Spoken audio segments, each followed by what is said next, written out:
जय हिंद। कैसे हैं आप सभी? आशा करते हैं आप सभी अच्छे होंगे। तो हिंदी व्याकरण के आज एक नए टॉपिक के साथ मैं प्रस्तुत हूं। आज का टॉपिक है विशेषण यानी एडजेक्टिव। ठीक है, मैं आपको हमेशा कहाँ मिलता हूं? आज़ाद जेपीएससी एकेडमी, और वहां पे मैं क्लास नियमित रूप से चला रहा हूं। झारखंड के वैसे बच्चे जो झारखंड लोक सेवा आयोग या झारखंड के विभिन्न प्रतियोगी परीक्षाओं की तैयारी कर रहे हैं, आप मुझसे वहां जुड़ सकते हैं। चलिए क्लास स्टार्ट करें। सबसे पहले विशेषण। विशेषण कहते किसको हैं? ध्यान दीजिएगा, विशेषण किसे कहते हैं? तो विशेषण कहते हैं जो शब्द संज्ञा या सर्वनाम की विशेषता बताए। मैंने क्या बोला? जो शब्द संज्ञा या सर्वनाम की विशेषता बताता है उस शब्द को क्या कहते हैं? विशेषण। जैसे अगर मैं बोलूं सुंदर, ठीक है, सुंदर। अगर मैं बोलूं मान लीजिए मोटा, तो ये किसका विशेषता बताएगा? दिखा देता हूं। जैसे मैं बोला वह मोटा है, तो ये विशेषता किसका बता रहा है? वह का। वह क्या है? सर्वनाम शब्द। तो सर्वनाम की विशेषता कौन बता रहा है? विशेषण। ठीक है ना। जैसे मैं कहूं श्याम सुंदर है, श्याम क्या है? संज्ञा है। ठीक है ना। तो ये सारी चीजें हो गई। अब विशेषण के भेद होते हैं चार, लेकिन उसके पहले विशेष्य किसे कहते हैं? अब ध्यान दीजिए, विशेषण से जिस शब्द की विशेषता प्रकट की जाए उसे विशेष्य कहते हैं। लेकिन ये ऐसे समझ में आएगा नहीं आपको। खैर, इसका एक तरीका मैं बता देता हूं। जब भी विशेष्य होगा तो ये दो शब्द हो सकता है, तीसरा कोई शब्द नहीं होगा। या तो वो संज्ञा यानी नाउन होगा या वो सर्वनाम शब्द होगा। तो जब आपको कभी वाक्य में पूछा जाए कि दिए हुआ वाक्य में विशेष्य कौन सा है, तो आप पकड़ लीजिएगा, ये देखिए, यह है संज्ञा शब्द, यह है सर्वनाम शब्द, यही है आपका विशेष्य। ध्यान दीजिए, विशेषण। विशेषण क्या है? सांवला। ध्यान दीजिए, सांवला है विशेषण। ये क्या है? विशेषण। अब यहां पे क्या है? सुंदर क्या है? विशेषण। तो विशेषण से जिस शब्द की विशेषता, किसकी विशेषता प्रकट कर रहा है? वह का। सुंदर के है तो वह है, मतलब सुंदर कौन है? तो वह है। सांवला कौन है? तो श्याम है। तो ये क्या हो गया? विशेष्य। तो ये वह जो शब्द है वो विशेष्य होगा और श्याम जो शब्द है वो अविशेष होगा। और मैंने बताया आपको कि विशेष्य जब भी होगा या तो वो संज्ञा शब्द होगा या वो सर्वनाम शब्द होगा, ये भी याद रखिएगा। ठीक है, चलिए अब इसके आते हैं भेद में। विशेषण के होते हैं चार भेद। ठीक है, पहला गुणवाचक, दूसरा संख्यावाचक, तीसरा परिमाणवाचक। परिमाण मतलब क्वांटिटी, नॉट क्वालिटी। और चौथा है सार्वनामिक विशेषण या सांकेतिक विशेषण, या उसको निर्देशित विशेषण भी कहते हैं। चलिए, पहला है गुणवाचक विशेषण, जिससे संज्ञा या सर्वनाम का गुण, दोष या बहुत सारी चीजें प्रकट हो, उसे क्या बोलते हैं? गुणवाचक विशेषण। डिफिनेशन चलिए देख लीजिएगा आप। अब इसमें क्या क्या देखने को मिलता है गुणवाचक विशेषण में? तो किसी संज्ञा सर्वनाम का गुण दिखेगा, रंग दिखेगा, आकार दिखेगा, है ना, अवस्था दिखाई देगा, स्थान दिखाई देगा, दिशा, दोष वगैरह वगैरह। अब गुण में क्या आएगा? जैसे वह अच्छा है, अच्छा, भला, है ना, सुंदर, है ना, ये सारी चीजें गुण में आती हैं। बहुत वर्ड हैं, वर्ड के मतलब शब्द बहुत हैं। रंग में जितने भी कलर होंगे, सफेद हो, जैसे बोलेंगे मोर सफेद है, तो मोर की एक विशेषता है कि सफेद है। तरुण सर गोरे हैं, तो गोरा क्या है? एक मतलब रंग है, तो उनका एक विशेषता है ना। अब आकार पे आए, कोई मोटे आकार का है, कोई नाटे आकार का है, कोई लंबे आकार का है ना। तो मोटा, लंबा, छोटा, नाटा, ये सारा क्या है? गुणवाचक विशेषण। अवस्था, अब बच्चा है, शिशु, शैशव, शिशु नहीं, शैशव, बचपन, जवानी, बुढ़ापा, ये सब अवस्थाएं क्या है? गुणवाचक विशेषण। स्थान, अब स्थान में ध्यान दीजिएगा। स्थान में दो तीन चीज ध्यान दीजिएगा। स्थान मतलब ये नहीं कि रांची, पटना, दिल्ली, ऐसे मत याद कीजिएगा। स्थान मतलब कि कोई जगह पार्टिकुलर, जैसे ऐसे बोलेंगे ऊंचा, नीचा, ऊपर, नीचे, आगे, पीछे, ये सब स्थान में आएंगे। ठीक है, उसके बाद दिशा, पूरब, पश्चिम, पश्चिमोत्तर, उत्तरोत्तर, ऐसे करके आता है ना दिशा, जितने भी दिशाएं हैं। और दोष में हो गया अवगुण। अवगुण मतलब दोष, या बुरा है, कुरूप है, खराब है, बेकार है, ये सारे वर्ड्स क्या हो जाएंगे? गुणवाचक विशेषण के अंतर्गत आएंगे। जैसे इसका एग्जाम्पल अगर हम लें तो बोलेंगे वह सुंदर है, वह सुंदर है। जैसे बोलेंगे कोयल, कोयल काला है या काली है, कोयल काली है, तो काला क्या है? इसका विशेषता है। वह का विशेषता क्या है? सुंदर। तो ये गुणवाचक विशेषण के अंतर्गत आएंगे। दूसरा है संख्यावाचक विशेषण। संख्यावाचक विशेषण में क्या होगा? आपका संख्या का पता चलेगा, लेकिन यहाँ पे गिनने वाला होगा, आप इसको गिन सकते हैं, इसे आप गिन सकते हैं। संख्यावाचक विशेषण के होंगे दो भेद। कौन कौन? दो भेद। कौन कौन से दो भेद होंगे? तो ध्यान दीजिएगा। पहला होगा निश्चित संख्यावाचक, निश्चित, और दूसरा होगा अनिश्चित संख्यावाचक। ठीक है, दूसरा होगा अनिश्चित संख्यावाचक। अच्छा, निश्चित संख्यावाचक में क्या आएगा, तो ध्यान दीजिएगा, जैसे मैं बोलूं 12 व्यक्ति की जगह बोल दूं, मैं बोल दूं 500 लड़के। अब 500 लड़कों को गिन सकते हैं या नहीं गिन सकते हैं, बिल्कुल गिन सकते हैं, लेकिन इसी की जगह अगर हम कह दें कुछ लड़के या बहुत लड़के, तो क्या आएगा यहाँ पे, ये अनिश्चित संख्यावाचक में आएगा। लड़के जरूर गिने जाएंगे, गिनने वाले ही लड़के, लेकिन ये अनिश्चित है। अब अगर हम बोलें 5 गुना व्यक्ति, क्या ये गिन सकते हैं, बिल्कुल गिन सकते हैं, निश्चित है, लेकिन कुछ व्यक्ति बोलेंगे तो अनिश्चित है। अगर हम बोलें 17वें राष्ट्रपति, 14वें कर देते हैं, अभी 14वें कौन है, रामनाथ कोविंद, तो 14वें ही रखते हैं। 17वें राष्ट्रपति, तो सॉरी 14वें राष्ट्रपति, तो 14वां क्या है, गिनती है, क्रमवाचक भी है, इसमें संख्या है, क्रमवाचक है, गुना है, तीनों इसमें आते हैं। तो निश्चित समझ में आ गया। अनिश्चित में क्या होगा, कुछ लड़के, बहुत, कल में, है ना, तो ये गिनने वाला चीज इसमें होगा, यानी संख्यावाचक से संख्या पता चलता है, तो ये क्या होगा, आपका निश्चित संख्यावाचक का उदाहरण होगा। अब आते हैं परिमाणवाचक विशेषण। परिमाणवाचक के भी दो भेद होंगे। परिमाण मतलब होता है माप तौल, जैसे दूध, पानी, अनाज, ये सब माप तौल वाली चीजें हैं। व्यक्ति को मापा तौला नहीं जाता है, कलम को मापा तौला नहीं जाता है। तो परिमाणवाचक के भी दो भेद होंगे। कौन कौन, तो पहला होगा निश्चित, दूसरा होगा अनिश्चित। देखिए, निश्चित परिमाण और अनिश्चित परिमाण दोनों एग्जाम्स में पूछे भी गए हैं, निश्चित परिमाणवाचक और अनिश्चित परिमाणवाचक। परिमाणवाचक का मतलब होता है माप तौल वाला चीज। अब जैसे निश्चित बोले हम, जैसे 5 kg दूध, ये निश्चित परिमाणवाचक है। अब यहाँ पे थोड़ा पानी, क्या है, ये अनिश्चित परिमाणवाचक है। कुछ अनाज, पता है आपको कितना अनाज है, नहीं। अब अगर हम बोले बहुत व्यक्ति, तो बहुत व्यक्ति किस में जाएगा, परिमाण तो नहीं होगा, बहुत व्यक्ति, तो बहुत व्यक्ति को आप गिनेंगे, तो जो गिनने वाली चीज होगी वो संख्यावाचक। लेकिन अगर हम इसी के जगह कह दें बहुत दूध या बहुत पानी, अरे बहुत पानी था, ऐसे में बहुते पानी था, तो बहुत पानी क्या होगा, अनिश्चित परिमाणवाचक, क्योंकि इसको हम मापतौल के लेते हैं। ठीक है, तो मापतौल वाली चीजें कहाँ जाएंगी, परिमाणवाचक में। और निश्चित में क्या जाएगा, तो निश्चित में आप लिख सकते हैं 5 kg दूध, मैं जैसा लिख दूं मैं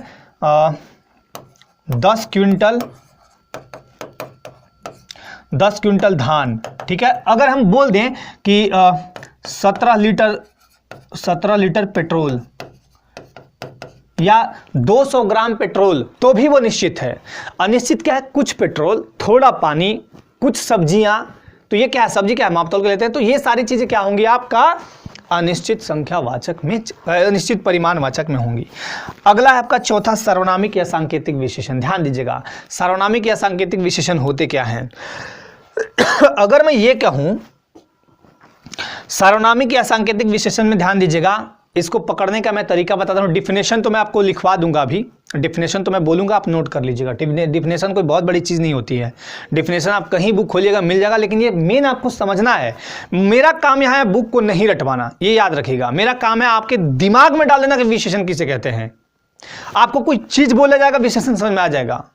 ठीक है ना, जैसे संज्ञा मैंने आपको बताया, सर्वनाम बताया, उसी तरह विशेषण बता रहा हूं। तो ये सारी चीजें रटनी नहीं है, आपको समझनी है। तो समझिए कैसे, सर्वनामिक या सांकेतिक। देखिए इसमें सर्वनाम आ रहा है वर्ड, सर्वनाम, सर्वनामिक या सांकेतिक, या इसी को बोलते हैं निर्देशित विशेषण। ध्यान दीजिएगा, इसका क्या एग्जाम्पल लिया है मैंने, वह व्यक्ति दयालु है। अगर मैं कहूं व्यक्ति दयालु है, आपको पता है कौन व्यक्ति के बारे में बोला जा रहा है, नहीं। लेकिन देखिएगा, जब भी सर्वनामिक या सांकेतिक विशेषण होगा तो मेरा उंगली अपने आप उठ जाएगा, वह व्यक्ति दयालु है। देखिए ऑटोमेटिकली चला गया, वह व्यक्ति, यहाँ व्यक्ति खड़े नहीं है, मतलब एग्जाम्पल ले रहे हैं, वह व्यक्ति। अब ऐसे नहीं कह सकते हैं वह व्यक्ति, चुपचाप ऐसे नहीं कहेंगे, हाँ व्यक्ति दयालु है ऐसे कह के कह सकते हैं, लेकिन बोलेंगे वह व्यक्ति, तुरंत मेरा उंगली जाएगा, एक निर्देश जाएगा, इसलिए इसको सांकेतिक, संकेत मतलब निर्देश देना। ठीक है, संकेत या निर्देश ऐसे करना, डायरेक्शन। तो वह जो शब्द होगा ये सार्वनामिक या सांकेतिक विशेषण होगा। एक चीज और दिमाग में रखिएगा, जब भी सार्वनामिक या सांकेतिक विशेषण पूछा जाएगा तो जो शब्द होगा जिसको मैंने घेरा है वो सर्वनाम शब्द ही होगा, संज्ञा को मत घेर दीजिएगा। अब यहाँ पे अगर राम रहता, श्याम रहता, मोहन रहता, कोई पर्टिकुलर नाम या फिर कुछ पहाड़ वहाड़ रहता, तो ये कभी भी सार्वनामिक या सांकेतिक विशेषण नहीं होता। ये क्या होगा, सार्वनामिक विशेषण में जब भी होगा विशेषण इस, उस, उसका, उसकी, वह, ये, वह, है ना, ये सारे क्या हैं, सर्वनाम शब्द हैं। तो वह व्यक्ति दयालु है, वह मैंने तुरंत ऐसे किया, वह, तो वह जो है। एक चीज और, ये तो मैंने बता दिया। अब इसमें भी देखिए, औरत ने मुझे मारा, चुपचाप है, औरत ने मुझे मारा, नहीं पता, उस औरत ने मुझे मारा, देखिए उंगली तुरंत कर दे, उस औरत ने। जैसे कभी देखे होंगे बच्चे जब लड़ते हैं, लड़ते झगड़ते हैं बच्चे, तो उस समय आमतौर पे बच्चे क्या करते हैं, बच्चे लड़ते झगड़ते हैं तो उस समय क्या बोलते हैं बच्चे, टीचर आते हैं, इस बच्चे ने मुझे मारा है सर, तो एक संकेत करता है वो क्या है, सर्वनामिक विशेषण। इस जो वर्ड है वो सर्वनामिक विशेषण। ध्यान दीजिएगा, एक चीज इसमें और इंपॉर्टेंट है, जब भी सर्वनामिक या सांकेतिक विशेषण आएगा उसके बाद में कोई जरूरी नहीं कि ठीक बात, हो सकता है यहां भी आए, जरूर संज्ञा शब्द रहेगा।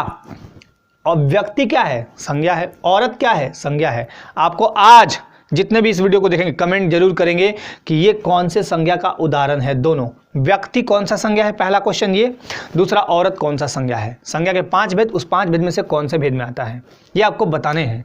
आप लोग वीडियो देखते हैं अच्छी बात है, लेकिन कमेंट जरूर किया कीजिए जब मैं क्वेश्चन पूछता हूं तब।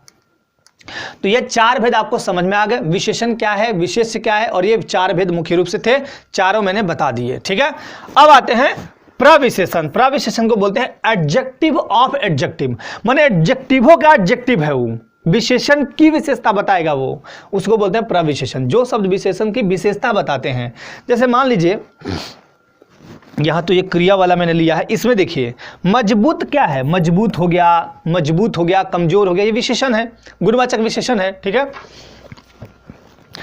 इसका विशेषता क्या है, तो बोलेगा कितना मजबूत है, तो बहुत, तो ये बहुत होगा प्रविशेषण, ये होगा प्रविशेषण। ठीक है, बाघ बहुत मजबूत है, क्या होगा, प्रविशेषण। अब इसमें अगर देखना होगा आपको तो वह मतलब वह धीरे धीरे चलता है, यानी सुस्त है, या वह बोलेंगे वह, यहां पे कर देता हूं मैं, सुस्त है। ठीक है, तो सुस्त है, सुस्त क्या है, विशेषण है, लेकिन बहुत क्या है, बहुत है प्रविशेषण। इसकी भी एक विशेषता है कि बहुत सुस्त है, माने कितना सुस्त है।